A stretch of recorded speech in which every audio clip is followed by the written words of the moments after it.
Hey, what's up, everybody? Welcome to today's Bible reading. Today we're going to be in Job chapter 14 through 20 and then Mark chapter 14. So without further ado, here we go. Job chapter 14. Man who is born of woman is of few days and full of trouble. He comes forth like a flower and fades away. He flees like a shadow and does not continue. And do you open your eyes on such a one and bring me to judgment with yourself? Who can bring a clean thing out of an unclean? No one. Since his days are determined, the number of his months is with you. You have appointed his limits so that he cannot pass. Look away from him that he may rest, till like a hired man he finishes his day. For there is hope for a tree, if it is cut down, that it will sprout again, and that its tender shoots will not cease. Though its roots may grow old in the earth, and its stump may die in the ground, yet at the scent of water it will bud and bring forth branches like a plant. But man dies and is laid away. Indeed, he breathes his last, and where is he? As water disappears from the sea, and a river becomes parched and dries up, so a man lies down and does not rise. Till the heavens are no more, they will not awake, nor be aroused from their sleep. Oh, that you would hide me in the grave, that you would conceal me until your wrath is past, that you would appoint me a set time and remember me. If a man dies, shall he live again?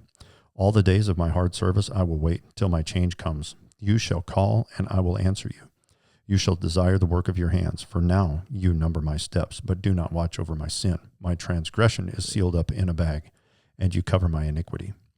But as a mountain falls and crumbles away, and as a rock is moved from its place, as water wears away stones, and as torrents wash away the soil of the earth, so you destroy the hope of man. You prevail forever against him, and he passes on. You change his countenance and send him away. His sons come to honor, and he does not know it. They are brought low, and he does not perceive it. But his flesh will be in pain over it, and his soul will mourn over it. Job chapter 15. Then Eliphaz the Temanite answered and said, Should a wise man answer with empty knowledge and fill himself with the east wind? Should he reason with unprofitable talk or by speeches with which he can do no good? Yes, you cast off fear and restrain prayer before God, for your iniquity teaches your mouth, and you choose the tongue of the crafty. Your own mouth condemns you, and not I. Yet, yes, your own lips testify against you. Are you the first man who was born, or were you made before the hills? Have you heard the counsel of God? Do you limit wisdom to yourself?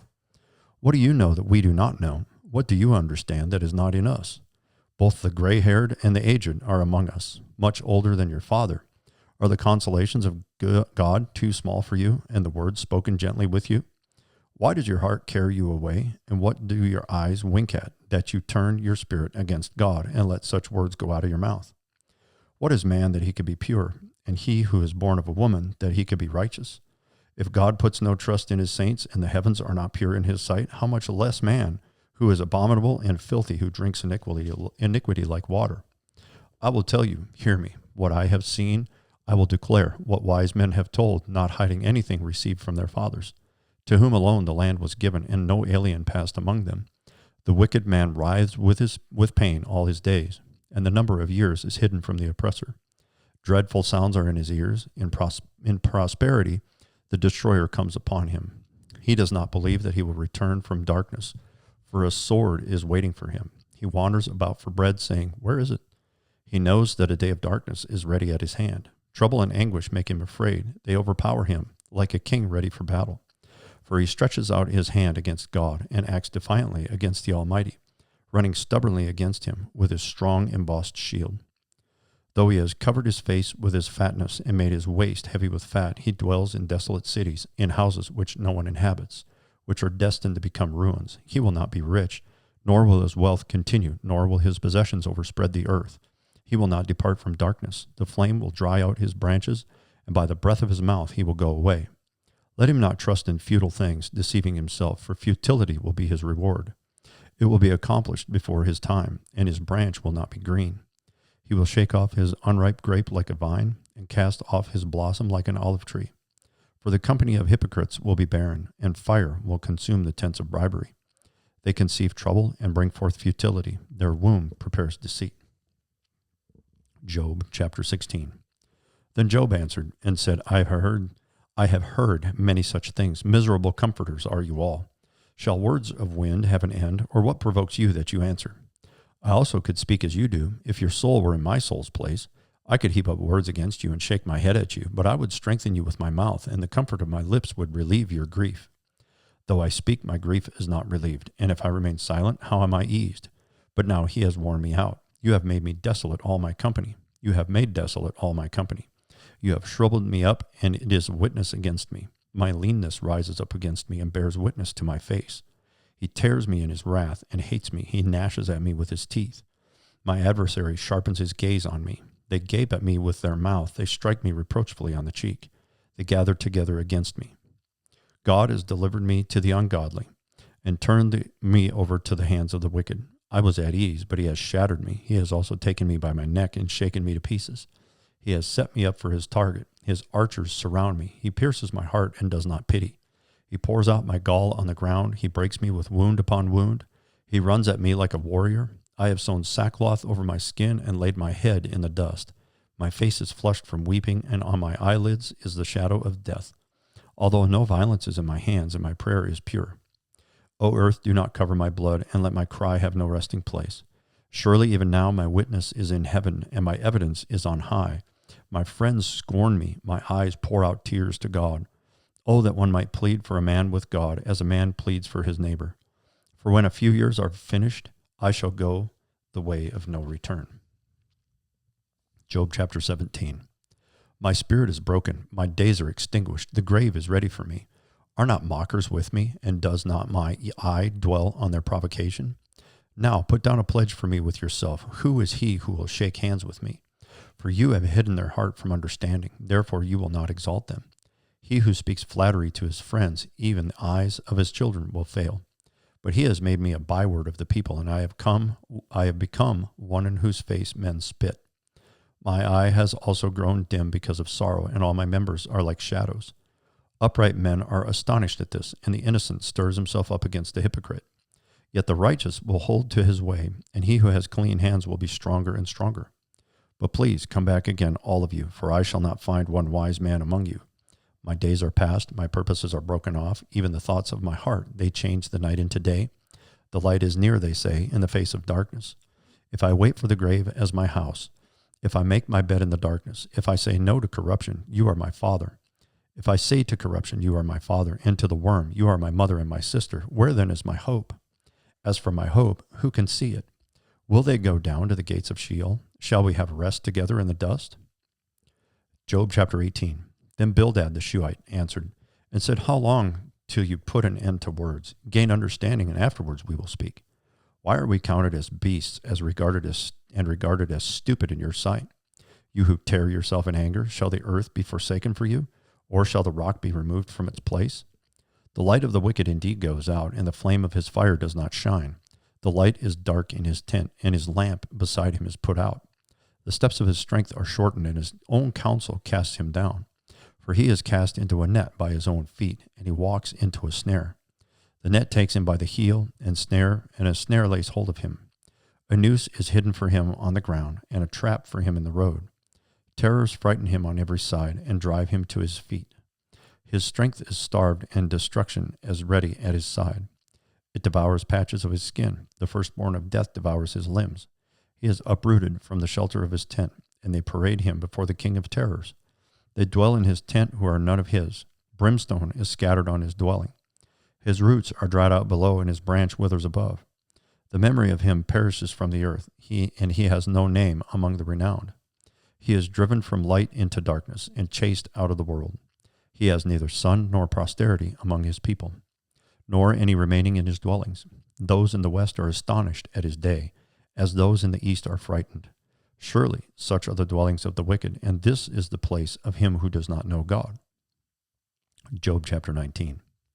Then Job answered and said, How long will you torment my soul and break me in pieces with words? These 10 times you have reproached me. You are not ashamed that you have wronged me. And if indeed I have erred, my error remains with me. If indeed you exalt yourselves against me and plead my disgrace against me, know then that God has wronged me and has surrounded me with his net. If I cry out concerning wrong, I am not heard. If I cry aloud, there is no justice. He has fenced up my way so that I cannot pass. He has set darkness in my paths. He has stripped me of my glory and taken the crown from my head. He breaks me down on every side, and I am gone. My hope he has uprooted like a tree. He also has kindled his wrath against me, and he counts me as one of his enemies. His troops come together and build up their road against me. They encamp all around my tent.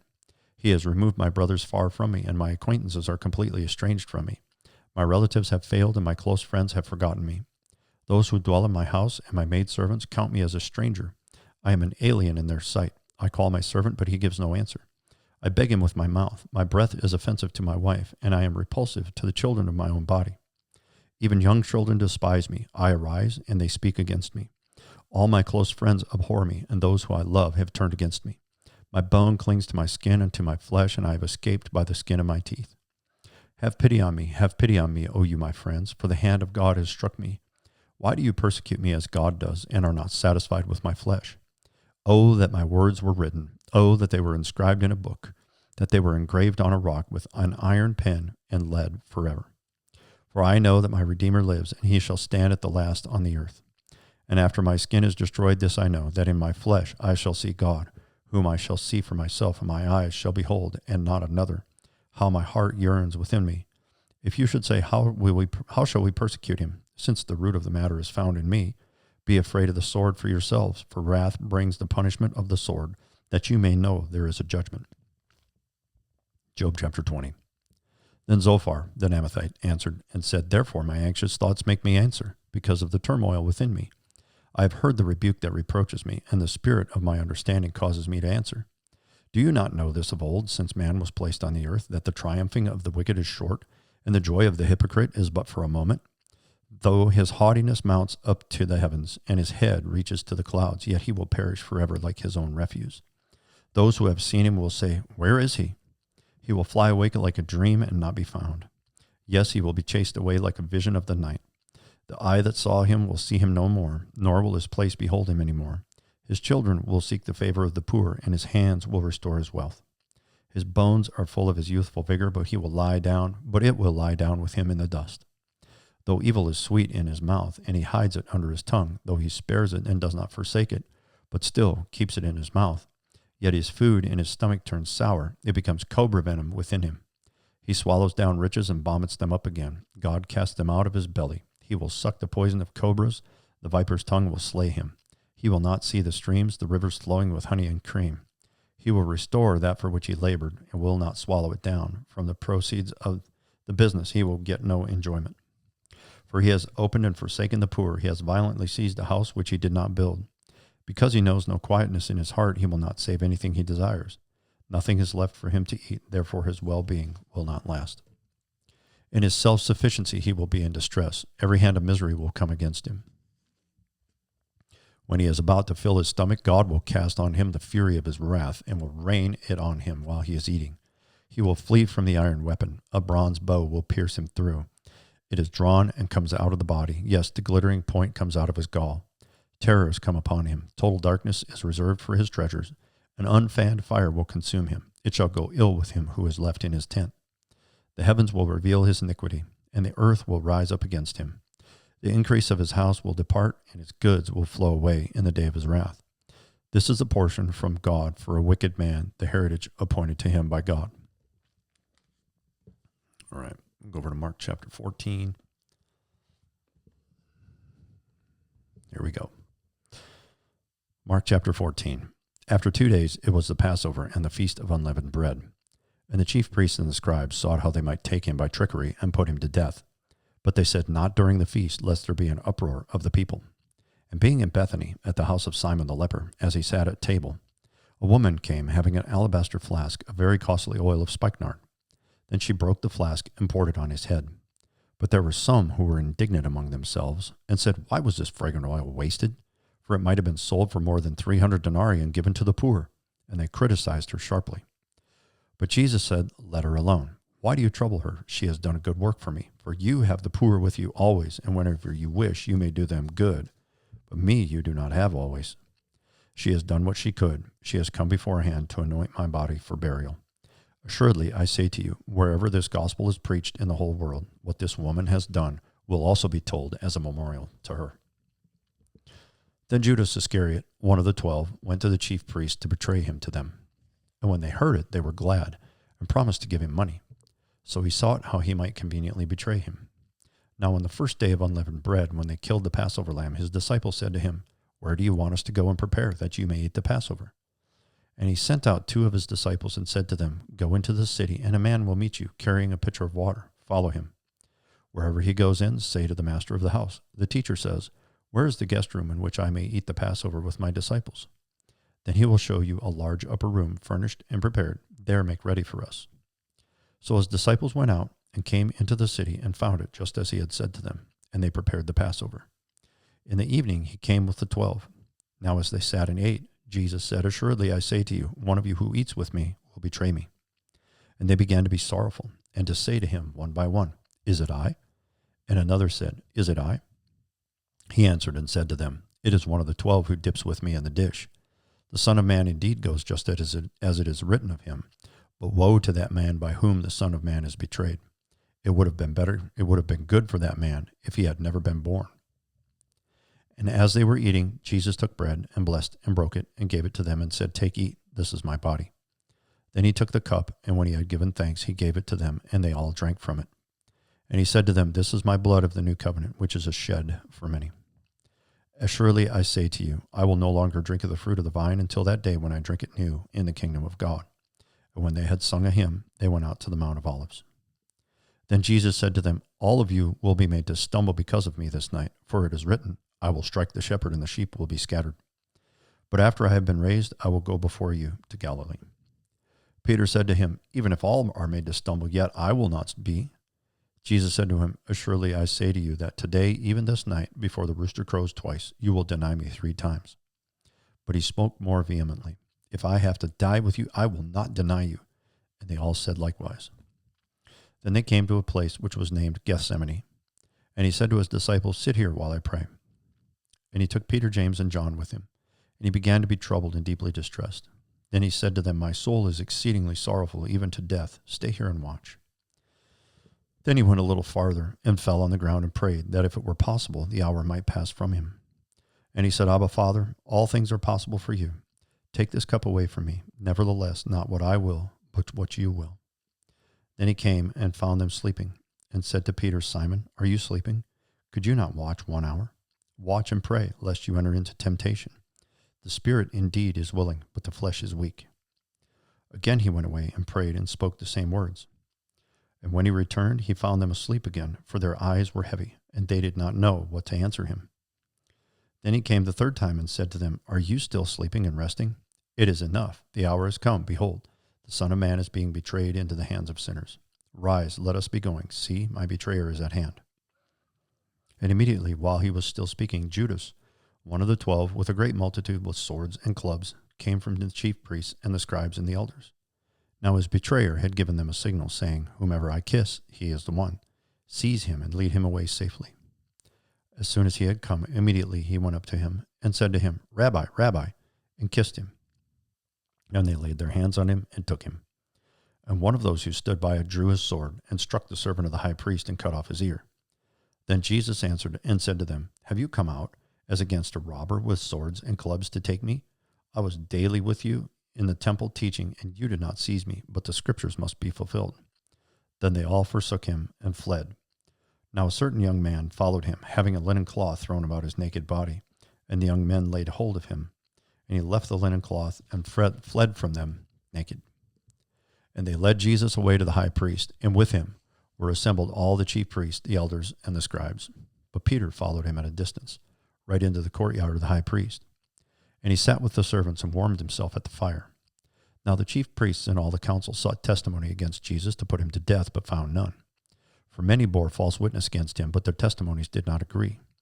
Then some rose up and bore false witness against him, saying, "We heard him say, I will destroy this temple made with hands, and within 3 days I will build another made without hands." But not even then did their testimony agree. And the high priest stood up in the midst and asked Jesus, saying, "Do you answer nothing? What is it these men testify against you?" But he kept silent and answered nothing. Again the high priest asked him, saying to him, "Are you the Christ, the Son of the Blessed?" Jesus said, "I am, and you will see the Son of Man sitting at the right hand of power and coming with the clouds of heaven." Then the high priest tore his clothes and said, "What further need do we have of witnesses? You have heard the blasphemy. What do you think?" And they all condemned him to be deserving of death. Then some began to spit on him and to blindfold him and to beat him and say to him, "Prophesy." And the others struck him with the palms of their hands.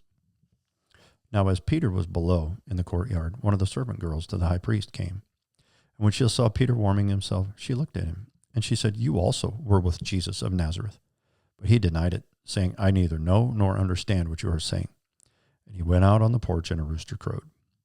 And the servant girl saw him again, and began to say to those who stood by, "This is one of them." But he denied it again.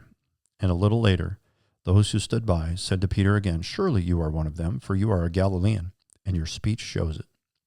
Then he began to curse and swear, "I do not know this man of whom you speak." A second time the rooster crowed. Then Peter called to mind the words that Jesus had said to him, "Before the rooster crows twice, you will deny me 3 times." And when he thought about it, he wept. Awesome. Thanks for joining me today. I appreciate it very much. We'll look forward to seeing you tomorrow.